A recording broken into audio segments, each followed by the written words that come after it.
ನಮಸ್ಕಾರ. ಒಂದು ಅಪ್ಡೇಟ್ ಇತ್ತು. ಆ ಕಾರಣಕ್ಕೋಸ್ಕರ ಮಾಧ್ಯಮದ ಮೂಲಕ ಇದನ್ನು ಜನಕ್ಕೆ ತಲುಪಿಸೋ ಒಂದು ಪ್ರಯತ್ನ. 23ಕ್ಕೆ ನಾವು ADGP ಲಾ ಆ್ಯಂಡ್ ಆರ್ಡರ್ ಅವರಿಗೆ ಈ ಹಿಂದೆ ನಾವು ಕೊಟ್ಟಿರುವಂಥ ಕಂಪ್ಲೇಂಟ್ ಮೇಲೆ ಏನೂ ಆ್ಯಕ್ಷನ್ ತೊಗೊಂಡಿಲ್ಲ. ಹಾಗಾಗಿ ಪ್ರತಾಪ್ ಈ ಹಿಂದೆ ಮಾಡಿರುವಂತಹ ಎಲ್ಲ ಇಲ್ಲಿಗಲ್ ಆ್ಯಕ್ಟಿವಿಟೀಸು, ಅದು ಅವನು ಡ್ರೋನ್ ಮ್ಯಾನುಫ್ಯಾಕ್ಚರ್ ಮಾಡೋಕ್ಕೆ ಪರ್ಮಿಷನ್ ಅಂದರೂ ನಾನು ಮಾಡಿದ್ದೀನಿ ಅಂತ ಹೇಳ್ಬಿಟ್ಟು ಹೇಳಿದ್ದು.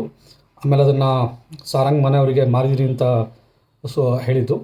ಆಮೇಲೆ ಅವ್ರ ಹತ್ರ DGCA ವೆಬ್ಸೈಟ್ ನಾವು ಚೆಕ್ ಮಾಡ್ದಂಗೆ ಇವತ್ತಿನವರೆಗೂ ಅವನು ಡ್ರೋನ್ ಆರಿಸೋಕ್ಕೆ ಅವ್ರ ಹತ್ರ ಪರ್ಮಿಷನ್ ಇಲ್ಲ.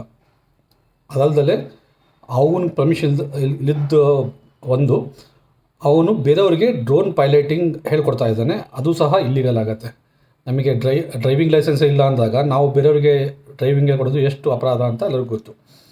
ಈ ಮಧ್ಯೆ ಅವನು ಬೇಲ್ ತೊಗೊಂಡು ಬಂದು ಆಡಿರೋಂಥ ಮಾತಿದೆಯಲ್ಲ, ಅದು ನಮ್ಮ ಪೊಲೀಸ್ ವ್ಯವಸ್ಥೆನೇ ಕ್ವಶನ್ ಮಾಡೋಂಗಿದೆ. ಅಂದರೆ ಬೇರೆಯವ್ರು ಮಾಡ್ತಿದ್ದಾರೆ, ಅವ್ರು ಅರೆಸ್ಟ್ ಮಾಡಲ್ಲ, ನಾನು ಅರೆಸ್ಟ್ ಮಾಡಿದ್ರಿ ಅಂತ ಕೇಳ್ತಾರೆ.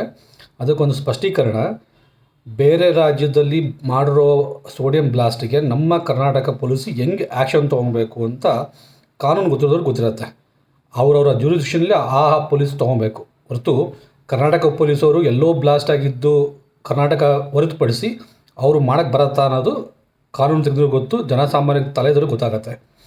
ಈ ಮಧ್ಯೆ ನನಗೆ ಅವರ ಡೊನಾರ್ಕ್ ಏರೋಸ್ಪೇಸ್ CA ಹಾಗೂ ಆ ಕಂಪ್ನಿಯಲ್ಲಿ ಹಣ ಹೂಡಿ ಅವರ ಫ್ಯಾಮಿಲಿ ಪಾರ್ಟ್ನರ್ ಆಗಿರುವಂತಹ ಸಾಗರ್ ಗರ್ಗ್ ಅವರು ಸಂಪರ್ಕಿಸಿ, ಸರ್ ಈ ಥರ ನಾವು ಪೊಲೀಸ್ ಕಂಪ್ಲೇಂಟ್ ಕೊಡ್ತಾ ಇದ್ದೀವಿ, SP ಕಂಡು ಬಂದಿದ್ದೀವಿ ಅಲ್ಲಿ ಧೂಲೆಯಲ್ಲಿ, ಅವರು ಈ ಥರ ನಮಗೆ ಮಾಹಿತಿ ಕೇಳ್ತಿದ್ದಾರೆ, ನಾವು ಅವರಿಗೆ ಕಂಪ್ಲೇಂಟ್ ಕೊಟ್ಟ ಮೇಲೆ ನಿಮ್ಮ ಸಹಕಾರ ಬೇಕು ಅಂತ ಕೇಳ್ಕೊಂಡಿದ್ದಾರೆ. ಆ ಆಡಿಯೋ ಕ್ಲಿಪ್ನೂ ಸಹ ನಾನು ಮಾಧ್ಯಮದ ಮೂಲಕ ಜನಕ್ಕೆ ತಲುಪಿಸೋ ಪ್ರಯತ್ನ ಮಾಡ್ತಾಯಿದ್ದೀನಿ.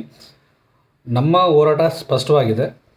ಅವನು ಏನು ಮೊದಲಿಂದ ನಾನು ಡ್ರೋನ್ ಆರಿಸ್ತೀನಿ, ನಾನು ಸೈಂಟಿಸ್ಟು ಅಂತ ಹೇಳ್ಕೊಂಬಂದಾಗಿಂದ ನಾವು ಅದನ್ನು ನನಗೆ ಕೋವಿಡ್ ಟೈಮ್ ಬಂದಾಗಿಂದ ಅದನ್ನು ಫಾಲೋಅಪ್ ಮಾಡ್ತಾಯಿದ್ದೀವಿ. ಆಪ್ ಇಂಡಿಯಾ ಅನ್ನೋ ಒಂದು ವೆಬ್ಸೈಟಲ್ಲಿ ಇವತ್ತು ಸಹ ಜನಸಾಮಾನ್ಯರು ಅವನೇನೇನು ಮಾಡಿಯಾನೆ ಆಪ್ ಡ್ರೋನ್ ಪ್ರತಾಪ್ ಆರ್ಕೈವ್ಸ್ ಅಂತ ಹೋದಾಗ ಪ್ರತಿಯೊಂದು ವಿತ್ ಸಾಕ್ಷಿ ಸಮೇತ ಸಿಗುತ್ತೆ. ಅವನು ಡ್ರೋನ್ ಮಾಡಿಲ್ಲ, ಅವನು ಆಲ್ಬರ್ಟ್ ಐನ್ಸ್ಟೈನ್ ಮೆಮೋರಿಯಲ್ ಅವಾರ್ಡ್ ಆಗಲಿ, ಮೆಡಲ್ ಆಗಲಿ, ಜಪಾನಲ್ಲಿ ತೊಗೊಂಡಿರೋ ಮೆಡಲ್ ಆಗಲಿ ಏನೂ ಇಲ್ಲ ಅಂತ ಅಲ್ಲಿನ ಆಯೋಜಕರೇ, ಅಲ್ಲಿನ ಇವರೇ ವಿತ್ ಪ್ರೂಫ್ ಮಾಡಿ ಕೊಟ್ಟಿದ್ದಾರೆ. ತಲೆ ಇದ್ದವರು ಆ ವೆಬ್ಸೈಟಿಗೆ ಹೋಗ್ಬಿಟ್ಟು ಚೆಕ್ ಮಾಡಿ ತಿಳ್ಕೊಬೋದು. ನಾವಂತೂ ಯಾವುದೇ ಕಾರಣಕ್ಕೆ ನಾವು ಇದು ಮಾಡಲ್ಲ. ಅವರ ಬಾಟ್ಸ್ ಆಲ್ರೆಡಿ ಆ್ಯಕ್ಟಿವ್ ಆಗಿದೆ, ಯೂಟ್ಯೂಬಲ್ಲಿ ನೀವು ನೋಡ್ಬೋದು. ಇಷ್ಟಾಗಿಯೂ ಸಹ ಜನ ಅವನು ಬೆಂಬಲಿಸ್ತಾರೆ ಅಂದರೆ ನಾವೇನು ಮಾಡೋಕ್ಕಾಗಲ್ಲ. ನಮ್ಮ ಕಾನೂನು ಹೋರಾಟ ಕಾನೂನಲ್ಲಿ ಮುಂದುವರಿಯುತ್ತೆ. Thank you.